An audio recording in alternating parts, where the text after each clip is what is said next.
Hello everybody and welcome to another painting tutorial where we're going to combine a couple of things. Usually you just sort of see me painting away, but what we want to do is we want to take this little plastic sword here for the Witch King and we want to make it look a little bit more like this guy right here. We just sculpted these flames on. I'm going to show you how to do that here next. Really easy. You will just be flabbergasted how easy it is to sculpt flames in about a few seconds, and they really look very, very natural. They're super easy to paint. Ever since I painted this, now this is from Diwali right here. The poses are really similar. This actually, I painted this about a month ago or so, and I thought, well, the poses are so similar. Why don't I also do a flaming sword? I have two of these things, so I'm going to do these in a couple of different ways. I thought, here, let's do the flaming sword, get some object source lighting going. I did the basing relatively similar here, just piece of bark and some of the GW skulls. Very simple, nothing super fancy, because we got the lighting that's going to be very dramatic for sure. Now, what we're going to be using is this, and this is the extra heavy gloss gel. And I'll show you, just as we work on this, some of the other stuff I've used it for. Water effects, I've used it for icicles, on all kinds of things. This is just amazing. I've even used this on terrain as water effects or waterfalls, and of course fire. So we look here, there's some more. These are my done landings here. I've even done this on my Rohan terrain where I've got buildings that are on fire. So yeah, that's the same thing, that heavy gloss gel, and it took a matter of seconds to get those flames there. And it makes a really cool setting for my Dunlanding armies. There's a Dunlanding army that's setting Rohan on fire just a little bit at a time, or maybe a lot. Now here's the other one. So what I'll probably do is take the other Witch King and just paint him a little bit more, I guess, standard type of a color scheme like that, which should be very fun and interesting. Now here's just some pictures, I guess, if you want to see, of the previous Witch King. The robes have a little bit of some warm color on them, and we're going to be using our oil paints. Okay, so after we get the sword done, or the sword sculpted, and get some of the paints out on the palette, we'll talk about those. I'm going to have a list of the colors too in the video, and we'll get right to it. But next, we gotta sculpt this sword, don't we? We got to get some flames on here. So we're going to take our heavy gloss gel here, a little bit of a brush, and just take a few seconds, literally a few seconds, to make our sword. Here's a few examples of the heavy gloss gel in action. There's some icicles here on the back of this T-3485. Look at that. You've got them hanging off of the barrel there. And then let's look at this. You can see right there. Now you can see, look at that right behind the brush, right in front of the brush there. Look at that. And it dries absolutely 100% clear. It's amazing, and it's just as good for water effects. And you'll just be shocked at how easy this is. Look at this. Okay, so you can see as we do this here, see how it's being pulled up like this? So I thought I would do it here. So you can see how easy it is to raise that up into some flames. Well, we don't need a ton of it on here. Just gonna make sure that that is centered for you so you can see it. You have to make sure first that the stuff attaches to the sword, and then you have to start to work it just a bit. So first, make sure it's attached. Might have to show you some pictures of the Balrog. Well, the Balrog, it's already on YouTube. I did actually another Patreon tutorial where we're doing this thing with the sculpting the flames on the sword, so you can see how fast this happens. And I can, if I want to have more flames on here, I can make more flames on there. See that? And even, they don't necessarily all have to come from one place on the sword here. So I'm trying to get some on this side too. And the idea is to have it sort of wrap around the sword instead of just sitting on top of it. Here we go. Now I feel like it's actually, the sword itself is generating the flames instead of just there's, well, some stuff attached to a sword. Put a little more here. Now, depending on how much of this you use, that will impact how long it's going to take to cure. It could take a couple hours if you do a bunch of it. If you do very little, you'll know that it's curing because it's translucent. So that will tell you immediately. There's no guesswork as to whether or not this is set. Also, too, for basing and stuff, let's say you don't want to, shall we say, risk. I don't even like using that word, but those resin pores, right, where you'd never know if you're going to get air bubbles or weird things are going to happen. Well, you're never going to get an air bubble with this stuff. The disadvantage is if you're going to do a really deep thing of, I don't know, a half an inch or even an inch or something like that, you'll have to do it in stages. I wouldn't do this any more than, say, an eighth of an inch at a time, so that's going to take you a while. But look at this. See, you can even, it has, I could have had the flames pointed this way, whatever, but I sort of like the flames pointing out this way because I'm pretty sure that's what no, actually it was in the opposite direction there. So we could have gone, I mean, we can change this entirely here. I mean, I could have the flames going back this way. There's a little something more aggressive about this, where the flames are coming this way towards you instead of coming back towards him. Again, here. Okay, what the heck? Let's just do that. Let's just show you that you can change the whole thing around in no time, and then we'll see which direction do we like better. Because it's, as you can see, it's not set or anything like that. I don't know, maybe that is more interesting this way.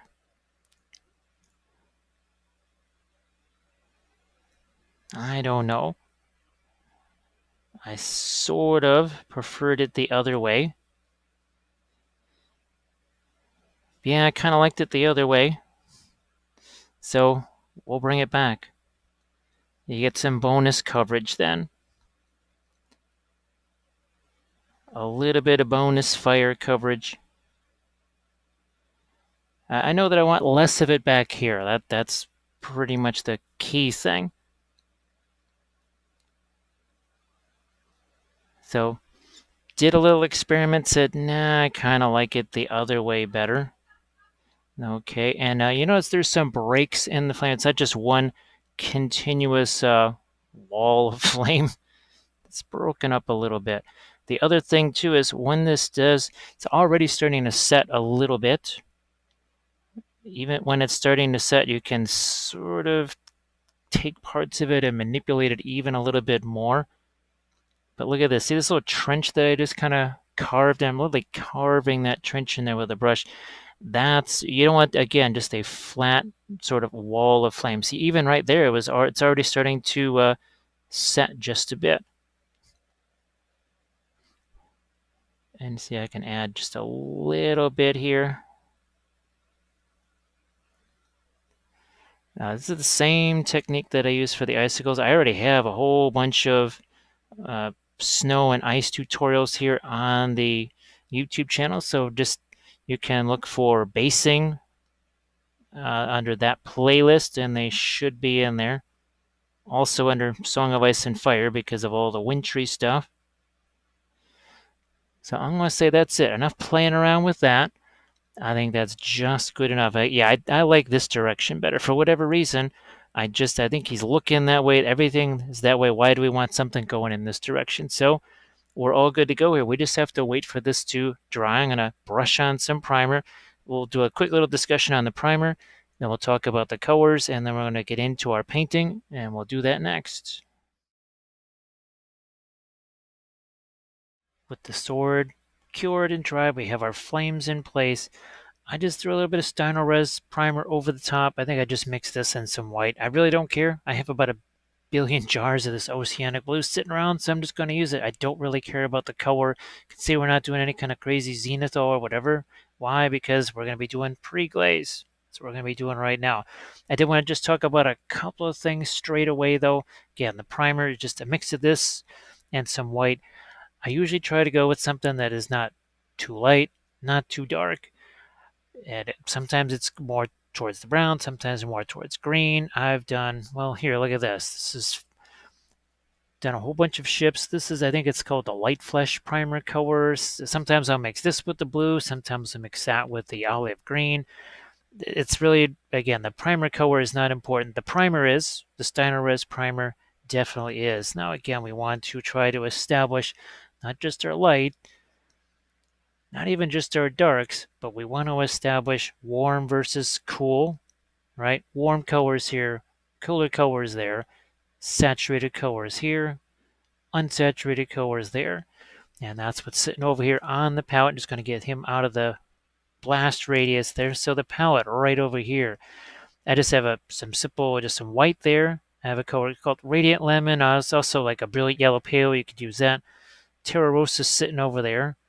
Now we do have this Fanchon Red here. We've got a couple of the other radiants. We've got the turquoise and the blue. These are three that I use all the time, especially in this pre-glazed phase we're about to do. Indigo, Black Spinel. You could substitute Mars Black, a little cheaper. Well, a lot cheaper, I think. Van Dyke Brown over here. I've got this Indian Yellow over here in the corner. Now, this dark green, this Perline Black, the Prussian Blue probably won't get that much use. I think this Asphaltum, which is a kind of a reddish brown color, brown matter, is also kind of on the similar side. But then you got these three. See these three things over here? Those are actually fluorescent oils, but they're fluorescent oils that I made myself. Took Green Stuff World powdered pigments, mixed them with the linseed oil, and it is the unboiled kind or non-refined linseed. Basically, it's got a yellowish color to it, and you have to kind of play with it a little bit. I just mixed it in one of these containers like so, and I actually just had to make some more of this, and I made a whole bunch of different ones. I've got green, blue, all these different oranges. I got a red sitting over here. That's what I've been using for so many of the videos. And you can just go to the playlist, the Lord of the Rings playlist. There's a bunch of figures that have that fluorescent stuff on them. So I'm just going to get these kind of out of the way here. I am going to bring out these sponges though. So these right here, sponges. So just a simple makeup sponge, just a wedge like that, and it's been cut into little pieces. Makes it a whole lot easier to get into some of these small spaces, because what we are going to do is we're going to start dropping in some darker colors, and then we're going to wipe some of that away. Essentially, we create our own zenithal. Now, we were talking about cooler colors here, more grayed down colors here. Well, cooler doesn't necessarily mean blue. It could just mean a more neutral brown, like this Van Dyke Brown over here. But I could also mix just a touch of indigo with it. Guess what? It makes it darker. Now, you're going to also hear me talk about stuff like staining colors. That's nothing fancy. All that means is that when I apply this here, and then I go to wipe it away with those sponges, if it is that staining color like I was just talking about, more of it's going to stay behind, and it's going to tint this. We're not looking for any kind of perfect light and dark shading or anything like that. All I want to do is, A, get rid of the primer color, because there's nothing more confusing to be looking at than any primer. White, black, gray, whatever. Because it influences everything else that's next to it. It's all about that context. So what you want to do is, as quickly as possible, get that out of the way. Now, as I go down to the base here, I am using a little bit more of the thinner here, because this is tree bark and flock and gravel. So that's more absorbent. You notice how we're kind of leaving this area out here. That's a bit of strategery right there. A little bit of strategery. I just want to let some of the red mixed with the asphaltum, maybe even a little bit of the fluorescent colors to get in there too. Now, another thing with this, ideally, I might just let this thing sit here for 15 minutes and before I wipe away paint. We don't have a lot of time for that, so I'm not going to try and do that. What I am going to do is take some of the Fanchon red and some of my fluorescent red, and we're going to start to tint this here. Just tinting that a smidge. I also want to let, again, what's on the the back here, just have a little more chance to set. Now you might say, well, wait a second, what the heck's going on here? This looks awful dark for object source lighting. Well, you can't have light unless you have dark, and we're putting in the dark stuff now. I mean, it would get a little bit of a reddish tint anyway. It's kind of in the target of the glow. You could take these little, not USB, but well, I guess you could do a USB light, but you could take these little LED, little tiny flashlights, and they're usually red, green, blue, and white, and you could shine those from, they're small enough to where you could actually just shine them from where the miniature is. Oh, it looks like I actually have one right here. See, a little thing like this, you can just get them on Amazon for pennies on the dollar, and you shine it around, and it actually kind of gives you an idea of maybe where you should focus your light, where it might not actually reach. Because sometimes, and when it's so small like this, it can maybe be a little bit hard to tell. Little bit hard to tell. So again, we're just gonna hit some of this darker stuff in.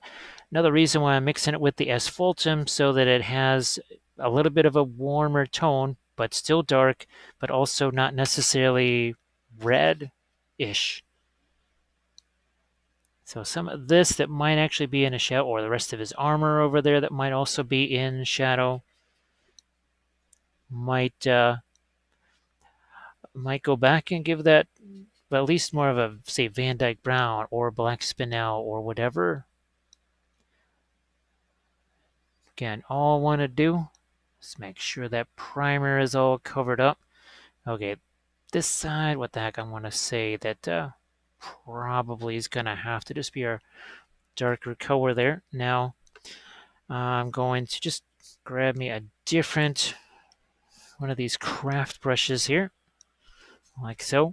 These are really 25 cents a piece, max, something like that. And we'll start to think about some of our fluorescent color here. I'm going to mix a little bit of the red with it too.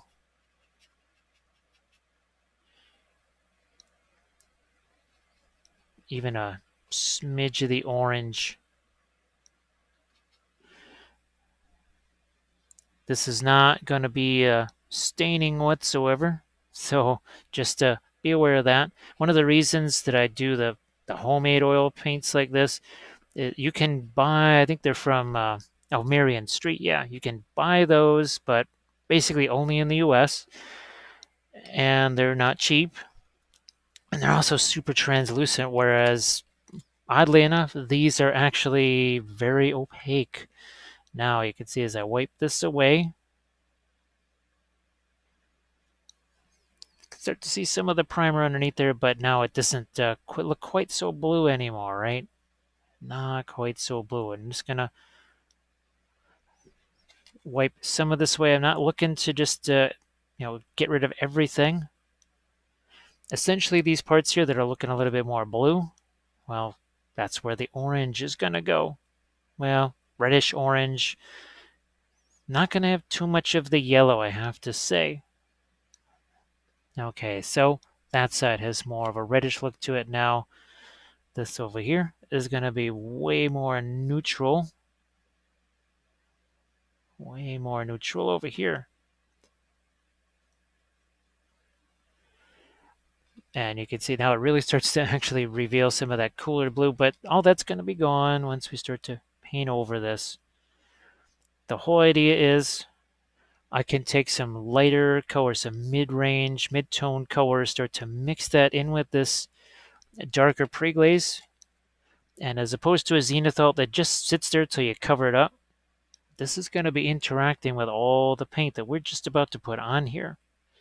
So I just kind of labeled it, active zenithal. I think let's see how that does not stain at all. What I might do is take a little bit of the Fanchon red here. Throw a little bit of my yellow in there. Or that's the fluorescent orange. Very quickly here. Utilize our pre-glaze. I don't want to do too much with this just yet, because I would like to keep this in its own separate segment. But that's what the pre-glaze is all about. Look at that. So, um, 11 minutes. 11 minutes ago, I started putting some of those darker colors on here. We started to wipe them away with our sponges, and now it's already starting to look hot. Starting to warm up already, isn't it? But what we're going to do now is I also want to let this set for just a few minutes. The longer you can let your oils do that thing we call setting, not drying, but setting, just going to give us a more stable platform to put additional applications of paint on. Because we got ourselves a way to go, but that is exactly how this thing started out. Boom, right there. So the next thing we're going to be doing is putting some of our lighter, I'm going to do that here, because I think the next one we're just going to get into establishing the object source lighting. So if you don't mind, I'm going to go ahead. I'm going to actually mix up a little bit of that's that radiant blue. See how dry that brush is? There's practically nothing there. However, what happens when the brush hits it here? Totally different. It actually starts to leave some paint behind. I might just a smidge of the white and the turquoise in there, where maybe I've got some of the armor or something like that. So we're not doing a bunch of this. It's not even all that light. It's just, we're just trying to figure out where we want some of our lights and darks to be. We're also trying to use that pre-glaze to tint some things. So look at this. It's just as easy as it was on the other side to do the object source lighting. Where's that? It's Fulton here. So on the horse, see, I can even start to do a different color gray on the horse, on the base. The base itself, not going to do a whole bunch. I just am going to throw some ground cover from Luke's APS, and then some grass tufts from Armored Wolf. Good enough. I realized before I started fooling around with this, I need to see what was going on back here as far as, well, just how light is this going to get? Because if this is not lighter than that, again, it's going to look like object source shading, not object source lighting. Speaking of which, let's really power into this object source lighting. Let's do that next.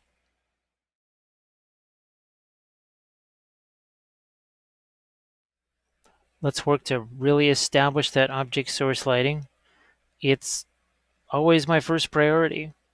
It always is, because especially if you're going to do it on multiple figures, but you want to establish where this is going to be from the get-go, because if you sit there and kind of wait around and paint everything else and then put this over the top of it, you'll probably discover that you could have saved a lot of time not painting things, right? You paint all this dark on the robes or whatever, only to find out, oh, that's just object source lighting. I could have just started hitting that with the orange right away instead of painting all this other stuff first, only to realize, yeah, that's just object source lighting right there. Like the horse's face here. What if I was painting brown fur and his teeth and all that kind of stuff? Pretty much just could have saved all of that time. The armor here, why would I be putting all kinds of blue and other such colors on this when it's going to be reflecting the firelight anyway? All of this stuff is. Maybe not way back here, although I always, on any surface that's metal, I will let that get a little bit extra shiny. Just, it's metal, so it's more reflective. The horse's fur, maybe not so reflective. That the leather strap there, maybe not so much again. Also, we're getting further away from the light source. Got to think about that.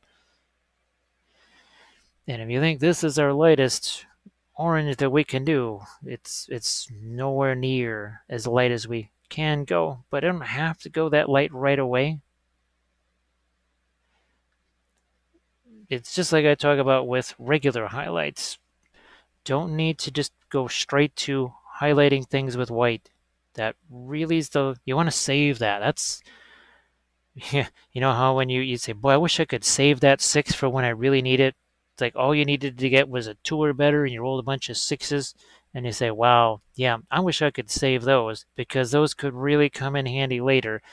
Think of that white highlight or the white just in general as that 6 that you wish you could save for when you just need one. And there's always a situation where you really wish, man, if I could, all that's going to work is a 6. Nothing else will do but a 6. Just imagine if you just had that sitting there. Better than a reroll, right? It's just like, I need a 6. Here's a 6. That's kind of, in some ways, maybe a way to think about your white highlights. Now, this, look down at that. Gotta have some kind of orange here. Maybe not super fiery light, but this is another one of these little changes that I'm going to make just based on what I see here. It may not have to be terribly bright, I would say. I don't think it has to be super light. Let's get a little bit of more of the orange in there. And like I said, I can always lighten that up some more. But I just wanted to get a little bit there. But you can see now some of the cooler colors, those grayed down colors. Yeah, imagine that grayed down color is, well, blue and brown mixed together, or red and green mixed together. Red and green by themselves probably potentially kind of a very, intense set of colors, but you mix them together. You've taken two opposites, you mix them together. Now you have something that is more of a gray down color. I have a whole series of color theory videos on my Patreon page, and one of them is just about grays. Actually, no, there's at least 2 shades of gray videos, possibly 3, because it's just that important. Now, one is in acrylics, and I know one is in oils. I think 2 of them are in oils, actually. Heck, there might even be a 4th one that I've forgotten about. So you can see that our base on that side, a horse is almost casting a shadow on the sword through the horse casts almost like a shadow on the ground. Who would have thought that Witch King casting a shadow over the land? Bit more of a light. Now, even here, see, look at this. I was just about to hit that with the word, and I'm like, wait a minute. So this here, that should probably not get it. Maybe just a smidge of it here. All right, you can see we're starting to build this up a little bit more. Took all of 5 minutes so far. We will start to go a little bit lighter with this. Now we have to start to maybe mix in a little bit of this radiant lemon here, or brilliant yellow pale, whichever one you have. There's a little touch of the Indian yellow getting in there just to make sure this doesn't get too pale and pasty. We don't want that. This isn't by no means the lightest light that we're going to put here on the flaming sword. Again, it's sort of like the white. It's that 6. It's that 6 that you desperately want to save for when you really need it. Okay, on the helmet here, there's going to be parts of that where I go back in and with a darker color and sort of clean up that line. When you're working with, well, any lighter colors, especially really opaque light colors, they have a tendency to go on thicker. Now, with the oils, you can thin things down and not necessarily lose the opacity. That is not like acrylics. So with oils, I always like to say you can thin oils, but you can't dilute them. With acrylics, what do? You want to dilute that color, you put a whole bunch of water in it, and it pretty much just takes away a whole bunch of the actual color. Not so with the oils. You could take white and you could thin it down to about 90% thinner, put it on your figure or whatever, and it's still going to pretty much look like white. It might run all over the place, but it's still going to look like white and cover shockingly well. That is the difference. Well, one of many differences between the oils and the acrylics. So we're starting to pick up some of the edges now on the object source lighting. Starting to refine things more and more. You know, as we started out with the big old nasty craft brushes, and well, now we're using a brush that's not exactly super expensive either. These are just liner brushes. On Dick Blick, they should be in the $4 to $4.50 range. Should not be expensive at all. I've given up on sables. I used to use them all the time, but they're just not reliable anymore. Time after time after time, I would get a sable brush that was just horrible. And I said, why am I spending all this money on a brush that most of the time is borderline useless? At least with the synthetic brushes, I know what I'm going to get pretty much every single time. There's not a lot of variation between them. Maybe one got smushed or something like that, in shipping or something like that, but that's a whole different deal right there. That's not the production of it. So that's why I use the synthetics now. Even if they cost more, I'd still use them. I might even use them if they cost the same as a sable brush because they're still more usable, or at least more trustworthy.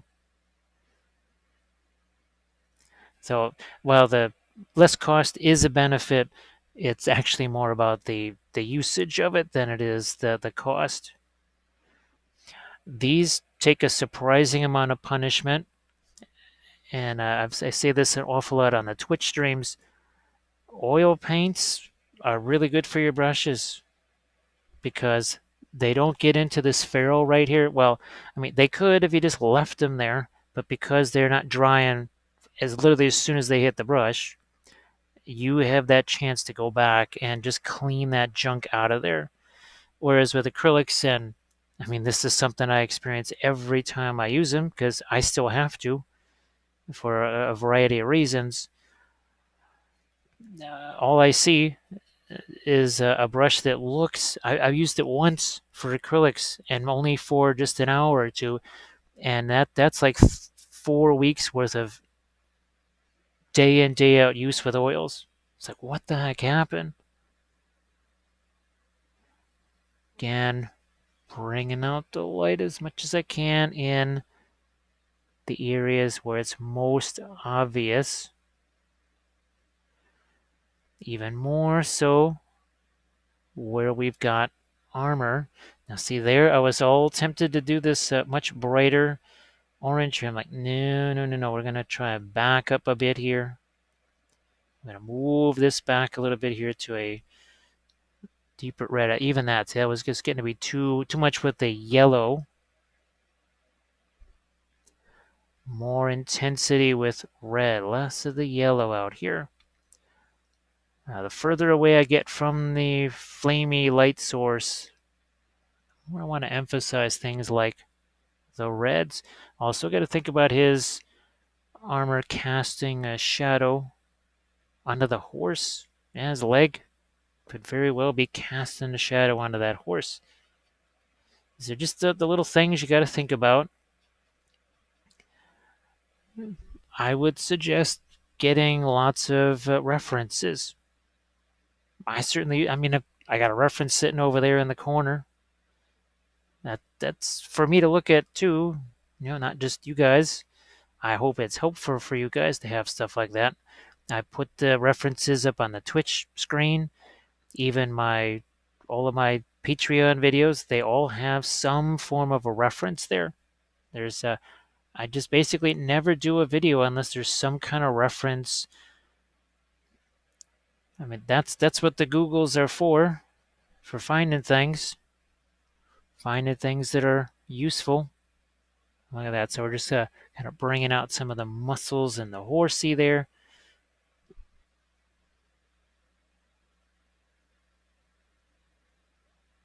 A little bit more on the crown here.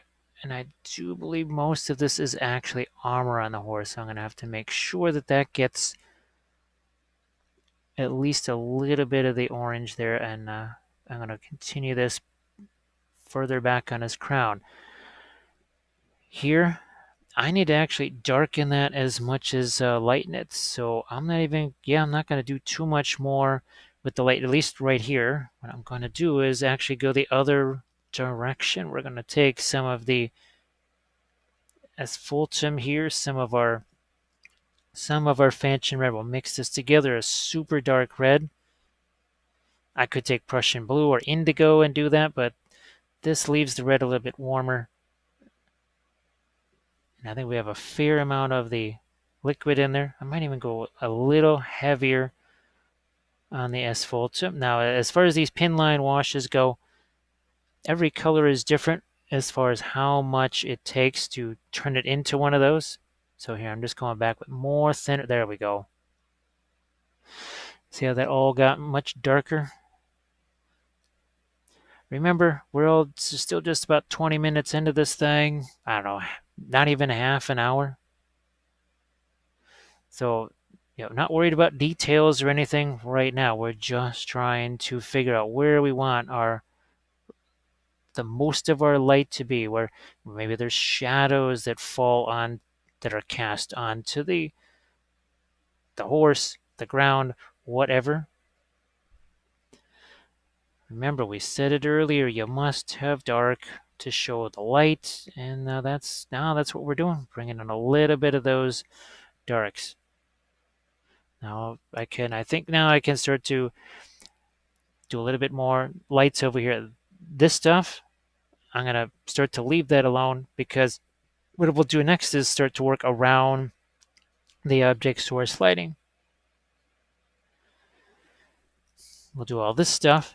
I think I'll just probably call it non-OSL areas,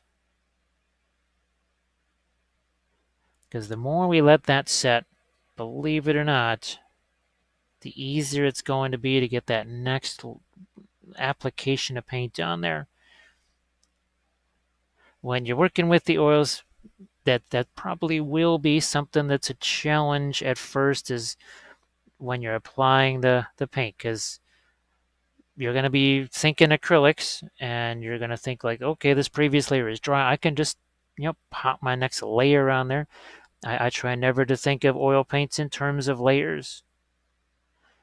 Just basically an application, right?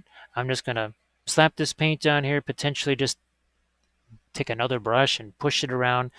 We won't be doing as much of that here with the object source lighting as maybe I would on other videos or miniatures.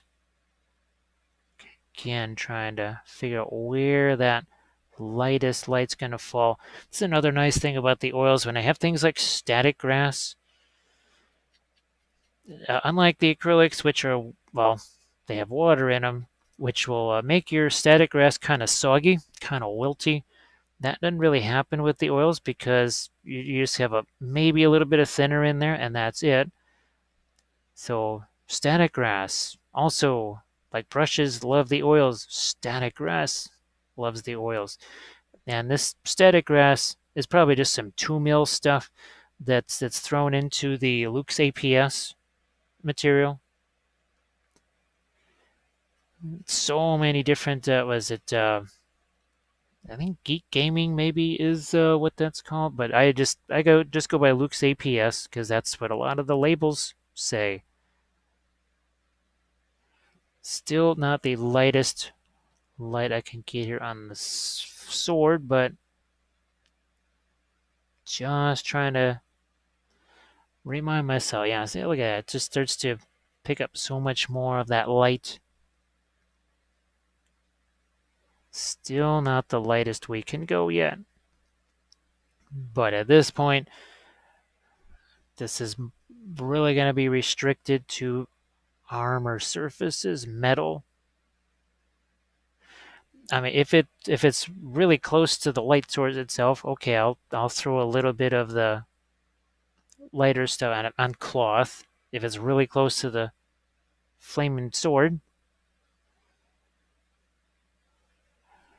boy, that really is ornate on his armor. Way more ornate, and of course that's a stirrup right there.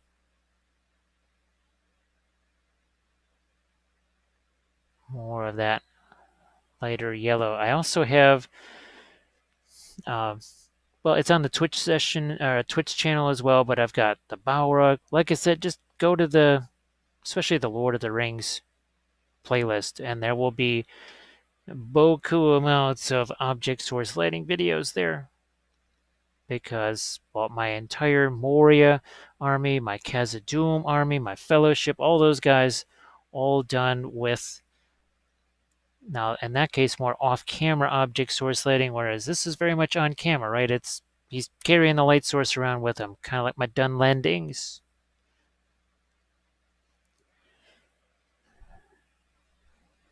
Can't forget to lighten up that part of the sword hilt right there. So looky there, right? And there's some folks that would say, yeah, you know what? If I just popped a couple of grass tufts on that, I'm good with that. That's enough. That's all I need.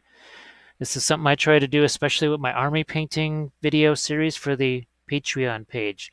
I'll try and do something where I say, look, okay, here, you've been painting on this for 20 minutes. You could stop here. You want to go a little further? Here's another half an hour or an hour. You want to keep going? Here's a little more. So I try to present almost like these natural stopping places, and this could be one. We're actually going to stop here because let's not forget this stuff on this side. We have this set up.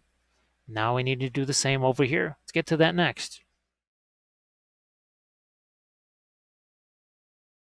Let's get into the rest of our horse here. Now I'm going to also, remember how we established a little bit deeper darks on the object source lighting side. Just took some of the Van Dyke brown, some of the indigo. Guess what? To do that over on this side now. So actually start to make things a little bit darker here. Also getting a little bit of the blue on there. Here's some Van Dyke brown. And again, it is not a lot of paint on there. Less is more. More is way too much. And that's pretty much the case with the oils. The less paint you're slapping on that brush, the better. Less is always more. And I'm going to want to get some other colors in here too, not just browns and blues. I might even throw a couple of greens in there. We certainly did that. They say there's some greens down there. There's even some over here. So we'll maybe try to refer to that a couple of times here. Okay, we've just, again, we just try to get some darks back in there.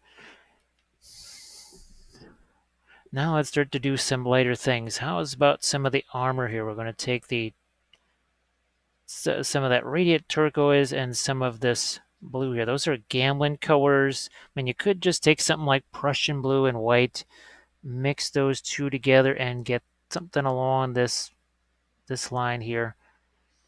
It's just kind of a neat, I do enjoy those radiant colors. You can see this is almost practically a bit of a dry brush in there as we start to get some of that ornate armor.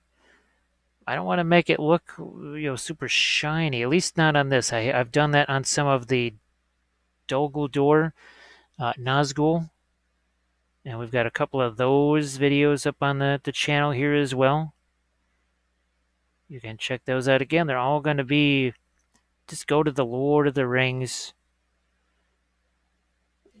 section and that playlist, and you'll see plenty of it. You'll really see plenty of it. Here, look at this. This is got a little bit of yellow in there. Not going to look like yellow. I'm going to put some of that on the skull there. Why? Because it's pretty much just going to mix. with what's on there. And we're going to show you. So this is one of our blending brushes, just a junky old craft brush. What are we doing now? We're just letting that mix with, remember the pre-glaze that's on there? Yeah, just letting it mix with that pre-glaze. So these little skulls right here, these just happen to be from Games Workshop. I don't know, it's $20, $30 package of tons of skulls. These days, I'm just trying to print out my own because I could print them out at different sizes. Obviously, these aren't going to be super effective for, say, 75 mil figures, which is stuff I have to deal with sometimes, or terrain. Don't necessarily want to use up all the, these can be costly, whereas I can print out tons of them. I might, save these for some of the snazzier stuff I want to do, right? And use the printed ones, which, I mean, again, they're not necessarily bad, but sometimes the 3D sculpted stuff can be a little bit stylized. Kind of depends where you're getting the files from. There's some that are way more stylized than others. Just kind of the nature of the beast when it comes to the 3D printing stuff. All right, this I'm going to go back to this is the Radiant Blue here. All I want to do is just get a hint of some kind of a metal color on there, and then a little bit of a chain right here.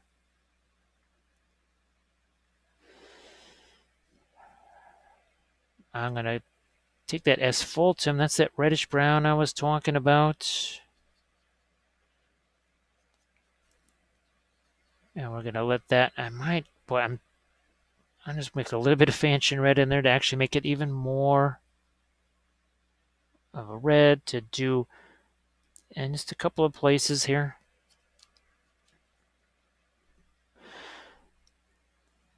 All of these reins and straps and everything here. I'm going to see if I can't maybe lighten those up a smidge, and then the horse's fur starts to look darker. This is a case of,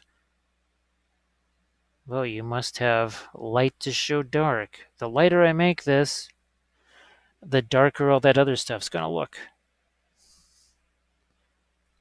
It's about context, right? Your eye sees something, and then it compares everything else around it to that. So like this, the armor here, well, if I go back in, here's some of the indigo, and I start to darken down these recesses, all of a sudden now I don't necessarily need a much lighter highlight there. Why? Because, well, we've made it look lighter by adding some dark. Remember, save that 6. Save your 6. I'm just gonna have to keep using that. I'm sure I've said it before, but boy, I guess now that I'm starting to think more and more about being able to actually play some games of MESBG, maybe that's why I'm thinking about it.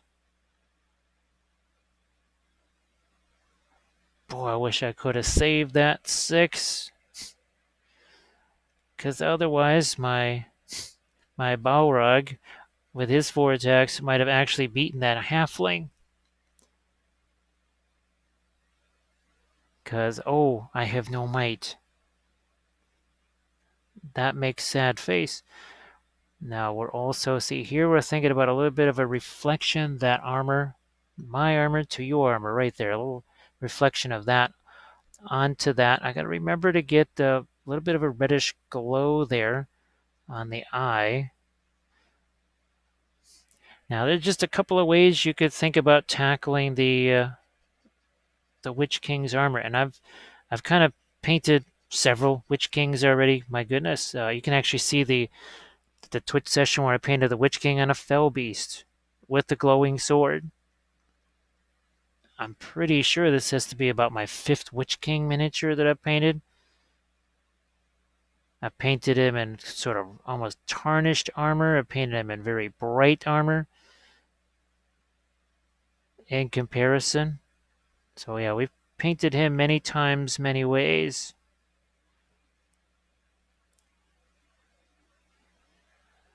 Trying to think about these little... there's an awful lot of these.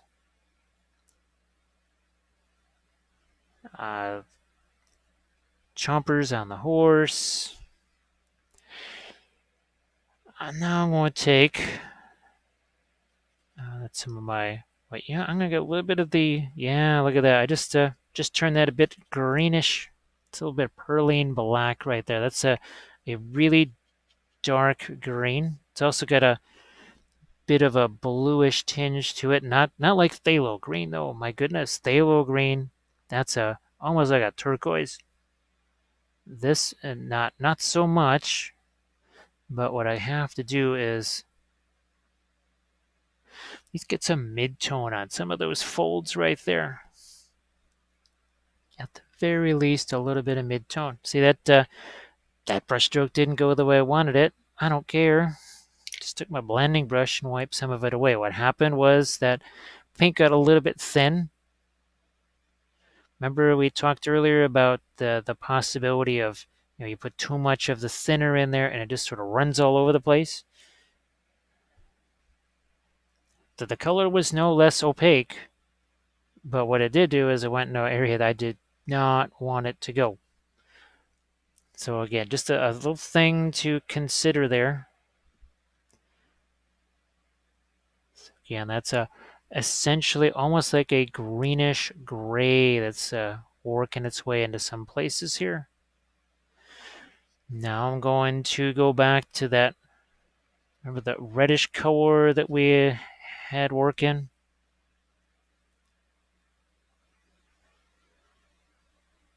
We need to get some, I think, bring out some of the muscles on the horse there. Now, if I would take the yellow and put that in there, changes it again. It's almost a bit like an ochre color, but better than ochres because ochre is not the most opaque color in the world. Tends to be a little bit shiny as well. I couldn't tell you when's the last time I used yellow ochre. That's been a long time. Probably well over, not just well over a year ago, but gosh, it could be closer to 2 years ago than 1 year ago.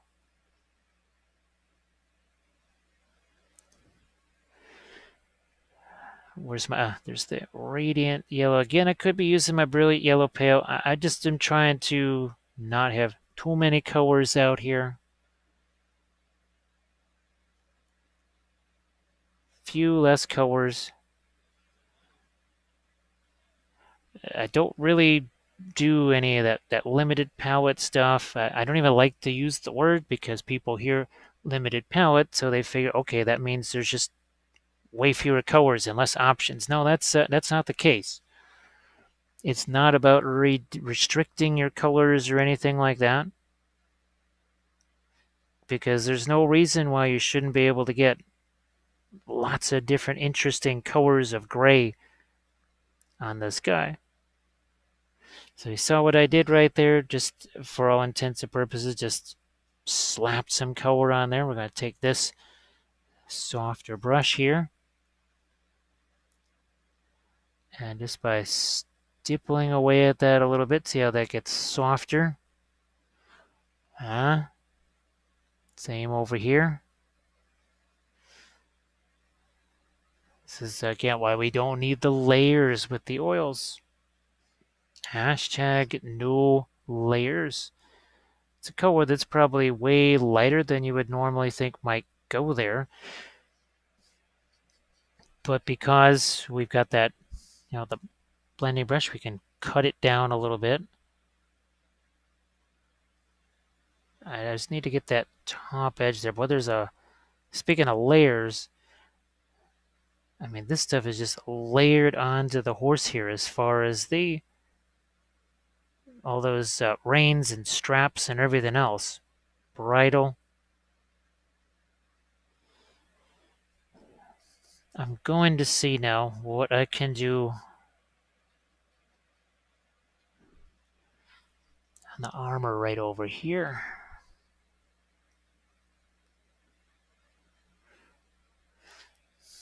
Now, we talked about time management, right? And how much time would you want to spend on this? Again, people might say, okay, well, yeah, this is good.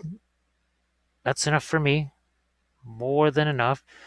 Some people might say, I'm going to work on that another 10 hours because they're doing Golden Demon stuff, whatever. For me,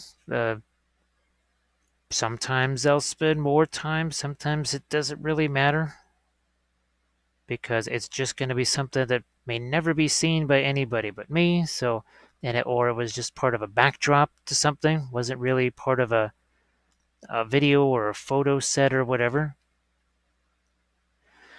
It's all about what your needs are. What's going to work best for you, what the time that you have to spend.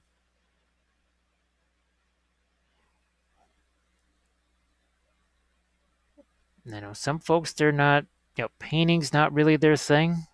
That's not what they enjoy. They basically do the painting so that they can get to the other stuff that they like better. Yeah, I love terrain. If maybe spending a little less time on each miniature means that I could get more time to do terrain, all right. Why have a bunch of nicely painted miniatures if you're not going to have a decent terrain board? Yeah, styrofoam blocks and stuff with, the nicest painted miniatures in the world are not going to make styrofoam blocks look that much snazzier. So again, emphasizing some of the darks there. Now I will, speaking of Prussian blue, so again, instead of using some of these, you could just take Prussian blue and mix that with some white here. It just, I had gotten some of the radiance and it was kind of nice to have. Oh, that's a little sad. That's a little too much of the lighter color. There we go. A little bit more of the Prussian blue. Because if I can get the slightest hint of a blue on the armor there, I just think color-wise, not so much about the value of it. The value is essentially the same. Just trying to change that color a little bit, blue away from the warmer color that I've got over there. So again, here I'm a little bit of brushstroke management already, thinking about that. Where I say, I see some brushstrokes over there. What am I going to do? I'm just going to go back in there and take some of that away.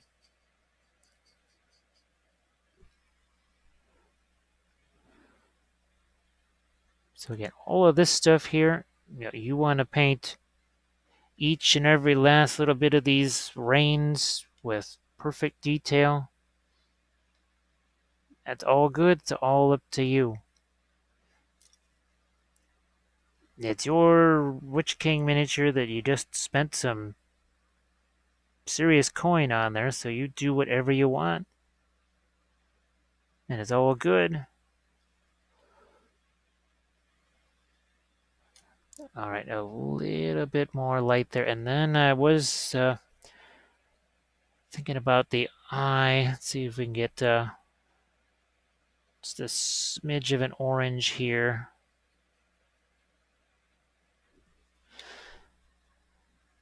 And the horse's eye. Hopefully you can see. Yeah, you can see that. Maybe almost give it a bit of an exterior glow there. That's looking either like armor or something else. So I'm going to maybe grab some of this crazy greenish gray there. Either that or it's like the crazy little hood type things that they had on some of the horses there.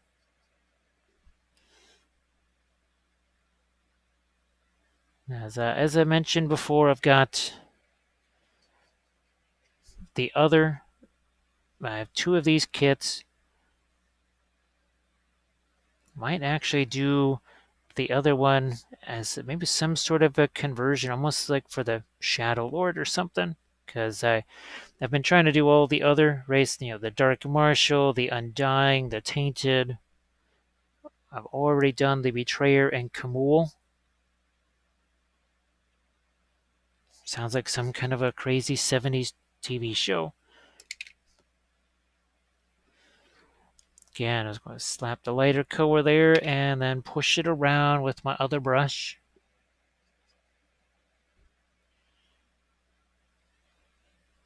If I wanted to, instead of having that be all smooth, I could start to think about some hair texture on the horse. And I know I did a 2D painting of the Witch King, and I really emphasized kind of the shaggy fur on the horse. It seemed really neat to do that. Okay, this is almost, boy, it's almost going to seem pink by comparison, but it's a warm color. But not to fear, it's not going to compete with this warm because, oh my gosh, it's a dirty grayish reddish brown. That's at best.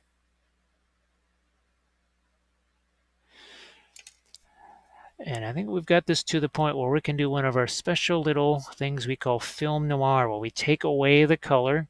So lights there, but oh look, there's still lights over here too. But now you don't see as we bring this back. I'll bring back part of it here. So you can see there, I mean here, it still almost looks like black and white. But here you can start to see that's the color intensity difference. One of my chapters in the book of Wappel says that color, temperature, and intensity. Well, actually, value is not the only. Light and dark; those aren't the only forms of contrast. We're kind of playing around with a whole nother form of contrast here. Nothing wrong with light and dark. That's kind of at the core of everything, but there's more. There's this whole other thought around contrast. I might even let a little more of the yellow work its way in there. So we have some greens on this side. We have some weird, dirty, pinkish brown colors. We got yellow sneaking its way in there. All kinds of stuff. It's out of control. But now that this area is pretty much under control for right now, what I'm going to do is we're going to go right around again, and we're going to start to work on this some more. Solidify some more darks like here. I can see a whole bunch of areas where we need to really go in and sharpen up our darks. And then this, remember we did that little bit of a pin line wash there? See how that's starting to, it looks drier, not quite so liquidy now. It's not dry, but it's just that has set. Remember we were talking about things setting. So what we're going to do is we're going to let this get its turn to set, move over to this side here, and pop up some of even the brightest object source lighting and do some other cleanup work on the armor here too. Let's do that next. I'm going to bring in some darks here, and not the version where we've got that red or the asphaltum in there. This is actually some indigo, and it's even got a little bit of the Van Dyke brown in there.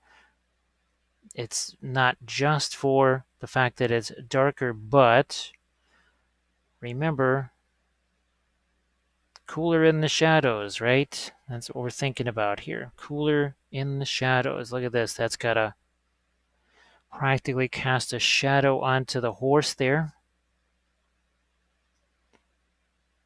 I mean, if the light's hitting it that much, how is it not casting a shadow onto the horse?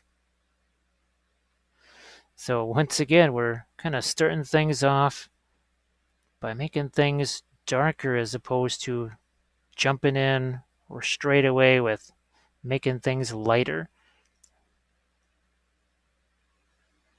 And you can tell I'm cutting away at some of the the lighter colors there too on his mask, helmet.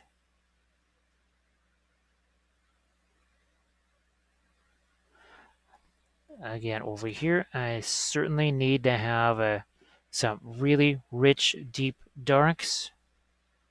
All that is sort of in shadow. It's going to be in shadow. Let's make it be in shadow.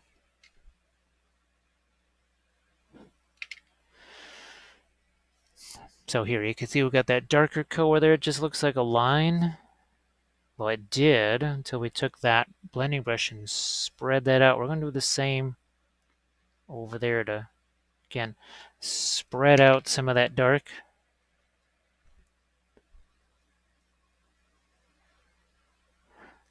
A little separation between some of those edges. I think we're all pretty good over here.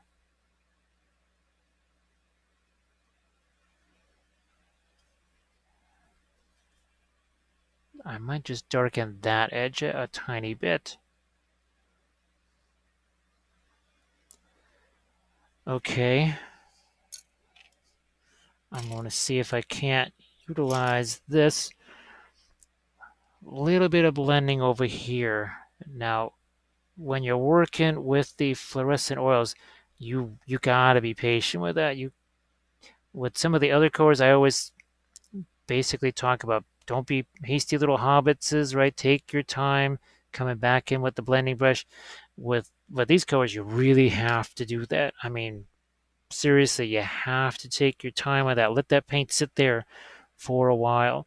All right, now what I'm going to do is I'm going to take a little bit of Indian yellow here. We're going to mix that with our white, and what I'm trying to do is make especially the brightest color or the brightest highlight in the flame. It's time to grab that 6, right? We need the 6.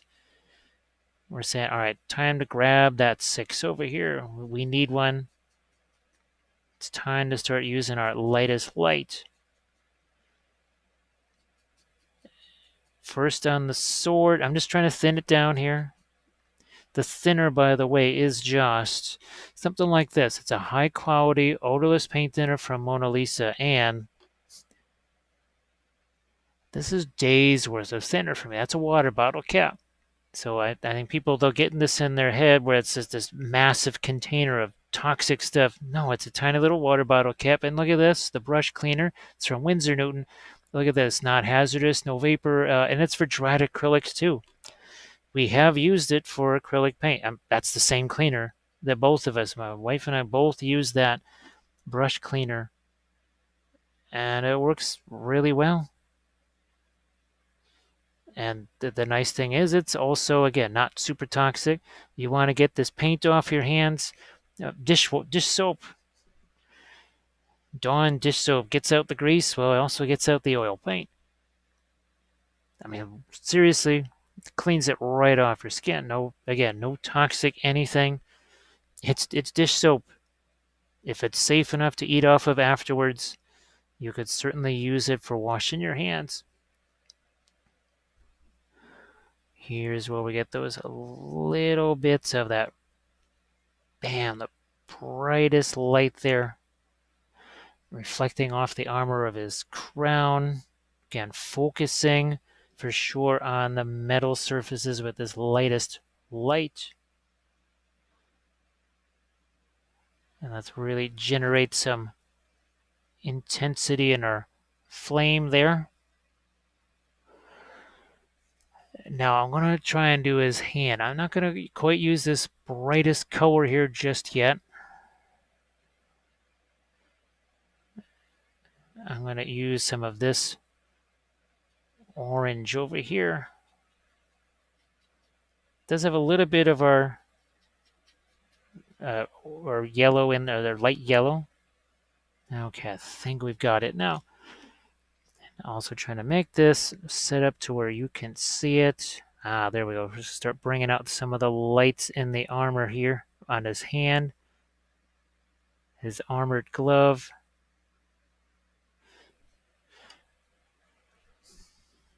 I will add some of the brighter highlights afterwards, but right now I don't want to go directly to the brightest highlights here, especially not just yet.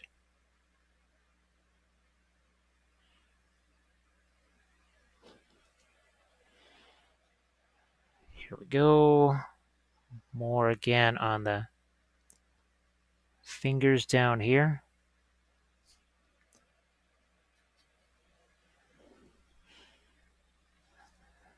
Oh, that is some kind of armor right there. So, guess I better get some light onto that.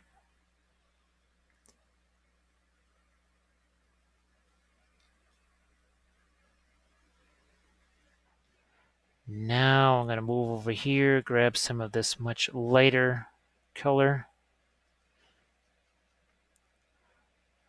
It's relatively thin, but again, if it's too thin and it turns into a pinline wash, well, you saw we did a pinline wash in this area, and you saw it just went down in all the crevices. Well, that's precisely what would happen if we made that too thin.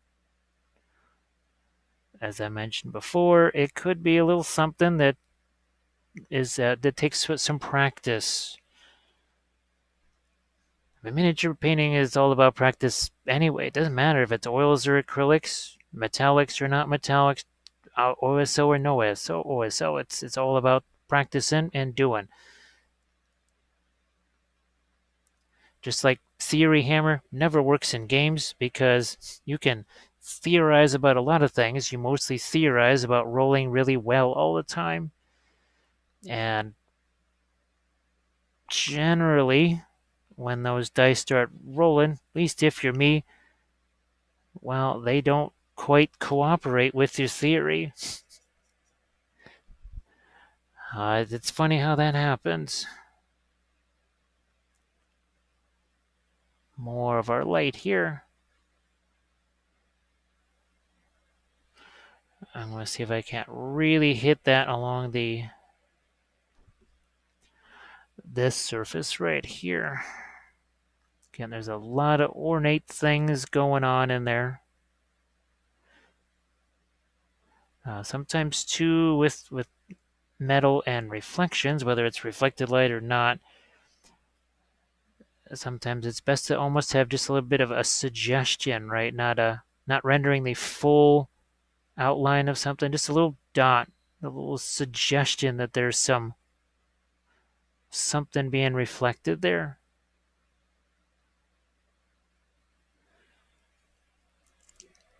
I'm trying to not get too much of a bright yellow on the cloth there. Boy, down here on his little skelly friends, I generally tried not to get any really bright lighting down here. Be better to just take some darks there. To sort of tie a bow on the whole thing here. I usually do a segment that's either called Final Details or Final Thoughts. That's where I might just kind of go back and reinforce a few shadows or a few highlights here and there. Again, if this is me working on something for myself, I would be easily spending at least another hour on this thing, potentially hour and a half, 2 hours or so.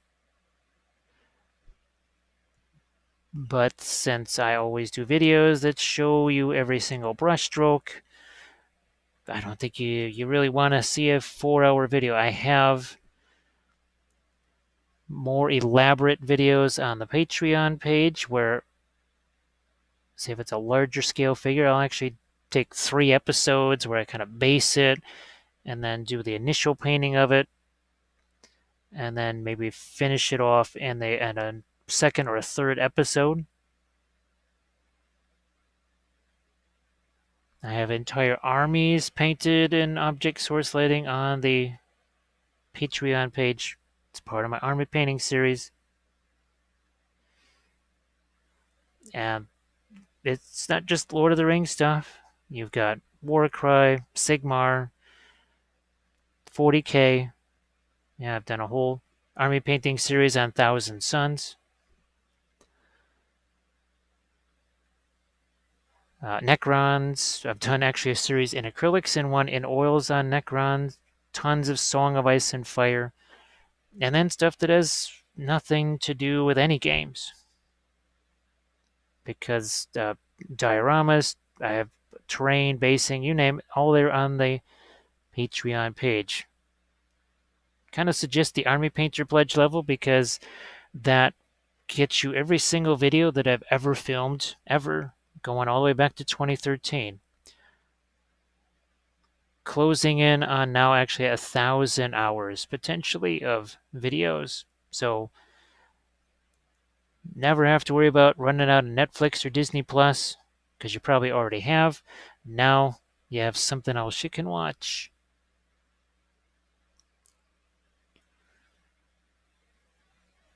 I see one little part of his cloak there that I might do a bit of a lighter edge on.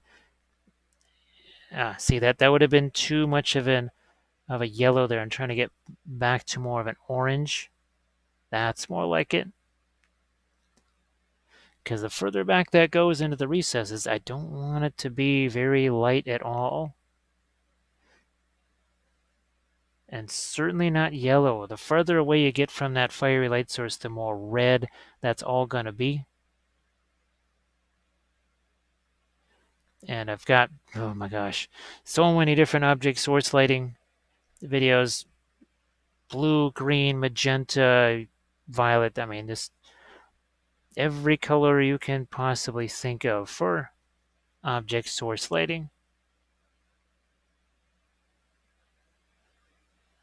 Think I might, the edge of that get a little bit lighter. Same there. Anywhere else? I'm just, again, projecting this light down here, thinking, is there somewhere? And there is a place over here.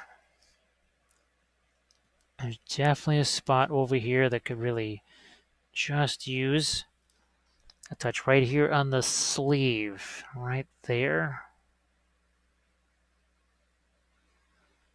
And I might lighten that up a bit more, even maybe give it a little bit of texture like we were doing the fur on this side, right? So instead of that just being all smooth there, what if we do something like this almost again to indicate there is some shagginess to the fur on this horse? Because these were pretty demonic looking steeds. I think, was it the Mouth of Sauron? His horse was described as almost not looking like a horse at all. Or was that the Witch King? Or both, I don't know. But yeah, I don't think they weren't exactly like Bill the Pony, that's for sure.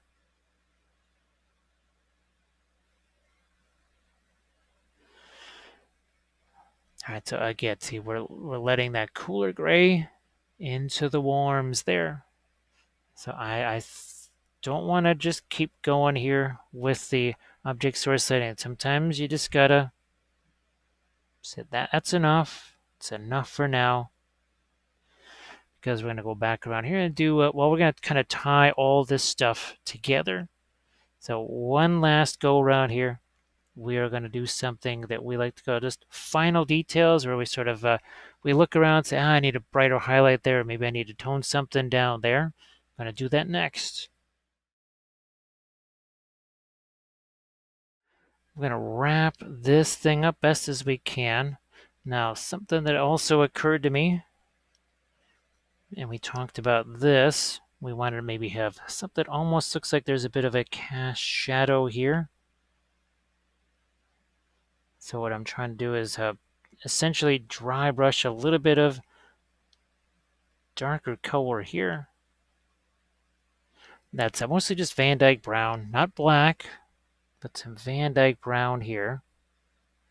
Okay, and then over here, I don't know, something that's also going to be a little bit just lighter. I don't know, I take some of the white, mix it with some of our greenish gray, whatever that is.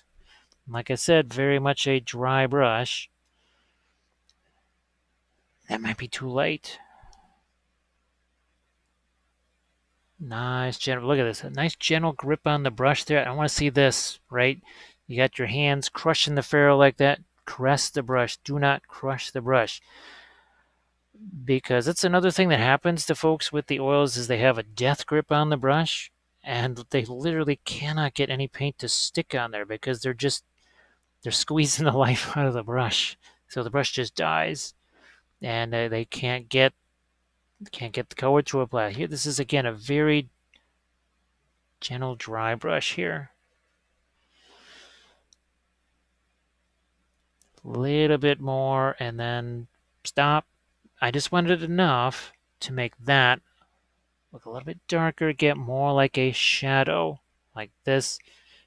The Witch King is casting a shadow across the land. All right, I'm going to try and find my fine brush that I was using here. Again, that is just a very simple liner brush, not an expensive item whatsoever. Winsor Newton has a synthetic brand called Cotman. It's a bluish handle. Well, if you watch any of my older videos, you will see those Winsor Newton brushes for sure. And those should work fine as well. So you should be all right with those. This is another area where I'm just tightening up some lines here. And this is not black. This is that Van Dyke brown again. So again, just tightening up some lines. Also try to make it look like there might even be a bit of a shadow underneath there. Now I see there's actually some more armor plating here.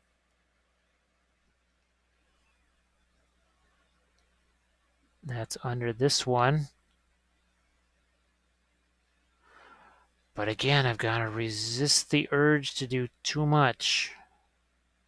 It's so easy to do that. I think I've got to pick up some kind of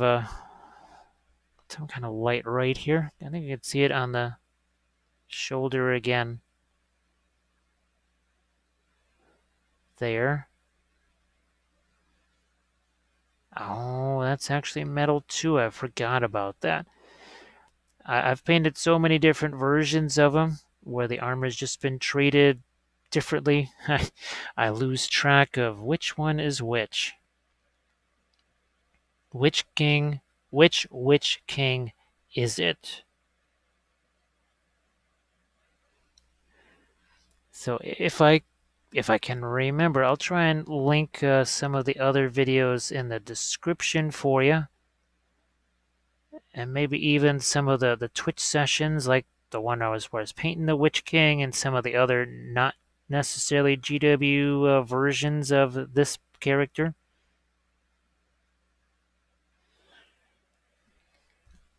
I'm going to go back over here. Where's that? I might even use a little Terra Rosa here.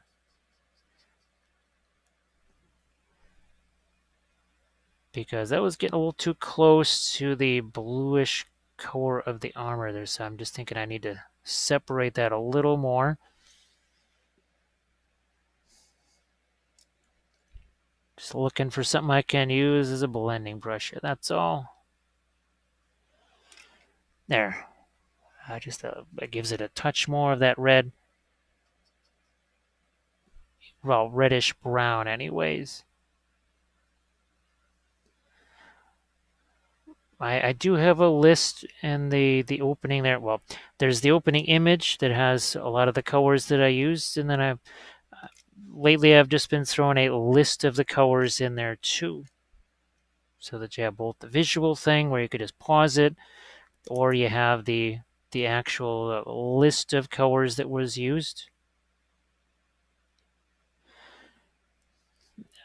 They tend to be the same ones for every video. I don't have a massive palette of colors. Sometimes I'll add specialty things like these, or maybe the metallic oils, the interference type stuff.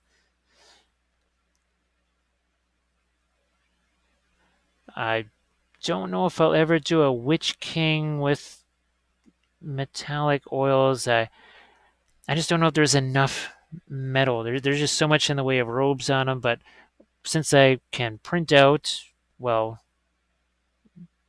nearly Witch Kings, as many as I need, I might give that a shot. That's what I like about the digital printing, is the fact that, okay, let's say I want to convert something, instead of chopping apart potentially a $30 plastic GW figure, could be some of the leftover bits from this, and then maybe print up the horse or something else. To me, I always thought of the 3D printing as more of a something to use in conjunction with traditional cast minis.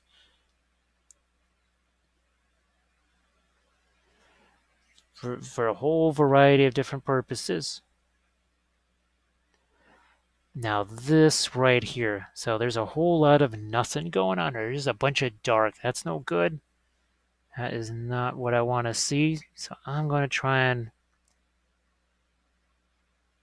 put a little bit of light just on a couple areas here, and the armor is also going to get some of that same reddish brown. I mean, if it's supposed to be reflecting the horse, and that's the color of the horse, why am I doing a bluish gray then on that part of the armor?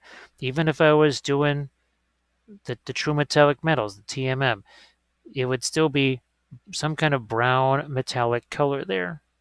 Same thing here. Armor on his shoe, foot.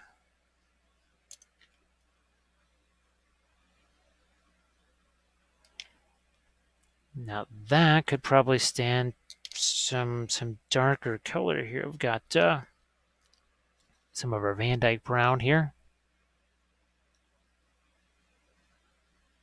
Darken that down a little bit, and same over here too. Again, the darker all this gets right here, the lighter our object source lighting is going to seem. So I'm just, I know it's hard to see what's happening there, but just effectively doing a little bit of a dry brush. Now I've got the armor right over there. Boy, I want to see if I can't bring out this a little more. We've got the stirrup right there.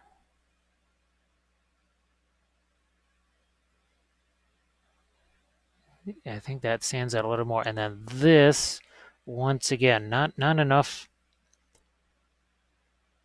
color and shape to it. That's not a whole lot that I just did there, but it's just a suggestion of some kind of reflected light or whatever. See, that might be too much, might be a little much, so I'm going to get some of that off the brush, and I'll return back to some of the darker stuff here. We got the indigo, the Van Dyke brown that effectively makes a black.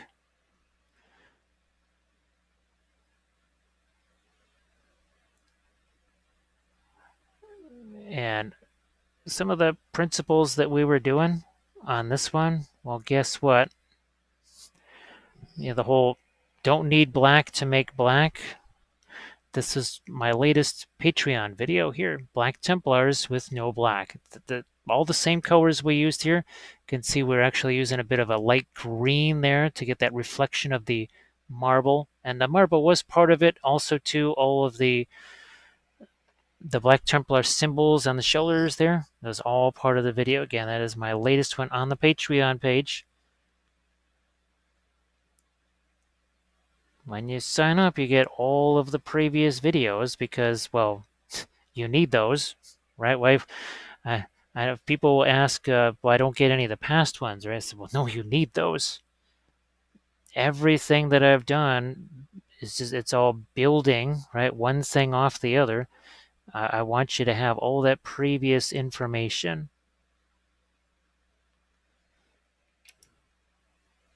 And there's a ton of experimenting there. So I got object source lighting in acrylics. I've got object source lighting in the oils with no fluorescent paints, with fluorescent oils, different types of fluorescent acrylics. I always try to make things a little bit different and not just, well, do a different version of the same thing again and again. I swear I learn as much, if not more, than the people watching the videos just by making them, because I'm always trying new and different things. If I am not willing to try new and different things, I can't really ask you to do so. So it's important for me to try those. Sometimes the other reason I want to try those out is, well, maybe I find out that a certain product doesn't really work, or an idea I thought might work doesn't work the way I thought. Best for you to know. Why keep it a secret somewhere? You need to know that, and then that's maybe a hard lesson that you don't have to learn, because I did.